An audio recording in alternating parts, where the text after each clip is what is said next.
Hverjir eru að biðja börn niður í 11-12 ára gömul að senda af sér kynferðislegar myndir? Það má kannski grófum dráttum skipta þeim í tvennt. Bæði eru börn að brjóta hvert á öðru með því að dreifa þessum myndum áfram en líka erum við að sjá dæmum að fullorðið fólk sé að eltast við börn og eru jafnvel að greiða þeim fyrir kynferðislegar myndir. 2 vinkonur sem ganga í grunnskóla á höfuðborgarsvæðinu samþykktu að tala nafnlaust við Kveik sína reynslu. Þær völdu sér dulnefnin Ásdís og Alexandra.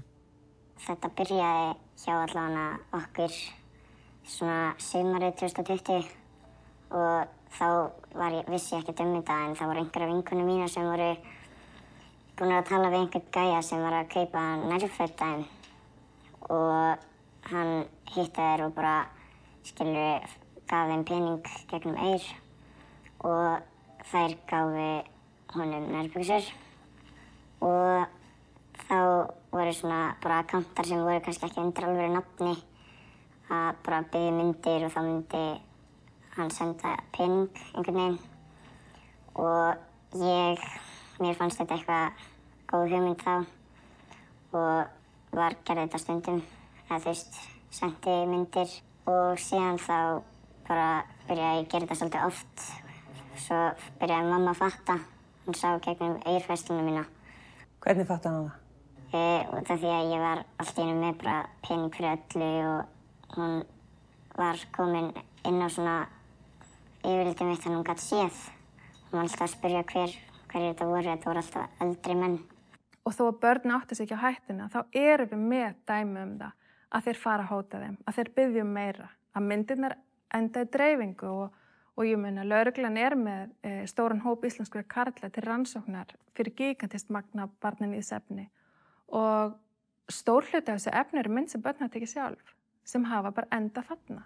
Þetta voru oftast bara svona myndir sem kannski aðrar vinkonur mínar notuðu á einhverja svona gauðra sem þær sendu mér. Þannig að þetta voru ekki myndir af þér? Nei, en ég sendi svona nokkru sinnum á mér. En ég sendi aldrei svona grófar, bara svona flex eins og að kalla. Og hvað varstu að fá borga fyrir það? Stundum fekk ég, fyrir nærbuxurnar, þá var þetta alveg 13 skall. Fyrir að selja einhverjum, þú veist að selja einhverjum notuð nærföt af þér? Já, við sögðum að ég sagði að það væri notað en þetta var ekkert notað. En já, og síðan fyrir myndirnar voru það svona 3 skall, 5 skall. Það bara fór mjög mikið eftir hver það var og svona. 2 þeirra mynda sem Ásdís sendi af sér enduðu svo inn á viðbjóðslegri síðu. Og það eru sett myndir af stelpum, oftast stelpum og sagt nafnið þeirra stundum og aldur og svona. Sett bara svona nektarmyndir eða flex eða bara einhverja myndir sem eru settar á þessa síðu. Hún vistuð erlendis en þar eru yfir 1000 myndir af íslenskum ungmennum. Þar sem í rauninni eiginlega ekkert hægt að gera. Myndirnar eru bara þarna og allir tjá sig þær og það er alveg laust við virðingu. Oft er þetta bara börn, 13-14 ára gömul kannski. Og nafngreind? Þau eru fullnafngreind. Veistu hvernig myndin endaði þarna inn á síðunni?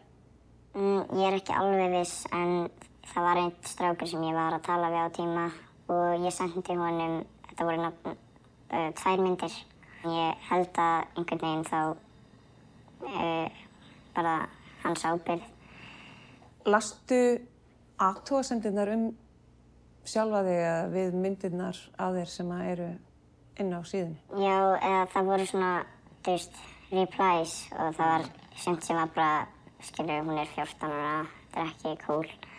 Og sumt var bara meira af henni, meira, sem er oftast á svona myndum þá svona beðið meira. En þú sagðir að það hefði verið beðið myndir af þér inn á síðunni. Hvernig komst það því? Amma, það var bara sent mér það. Það var bara verið að spyrja hvort að einhver væri með myndum þess. Þegar hann setti það á, þá var kommentið svona Amma væri svo feitt til að taka þessa aftan. Ætli gerendur, bæði þeir sem eru að biðja barnungar stúlkur að senda sér kynferðislegar myndir gegn greiðslu og þeir sem eru bara að senda myndir á milli eða sýna, gerir sér almennt grein fyrir því hversu alvarlegt lögbrot það er? Nei, ég held að það sé bara sjaldnar sem að menn eru meðvitaður það. Ég held að átti sig ekki á því, sérstaklega ekki það á þessum unglingsaldri, sko, þannig svona er maður svo ósnertanlegur. Þú mátt ekki dreifa myndum af öðrum af því þá ertu að brjóta hegningarlög. Segjum til dæmis að úlingsstrákur fær mynd af úlingsstelpu og er með hann í símanum og vinahópnir langar ógeðslega að sjá. Þú veist, og hann kannski leyfir þeim að vera með. Og síðan eru málin ofta að koma upp. Þannig kannski einn þeirra segir kærustunni sinni, hún lætur stelpuna vita og þeir allt í allir bara eitthvað, oh fuck. Þannig að þau eiga að vita að þetta varði við hegningarlög. En svo kemur raunveruleikinn og slær mann í andlitið. Og það getur bara verið svolítið hátt fall, sko. Hvernig eru viðbrögðin það?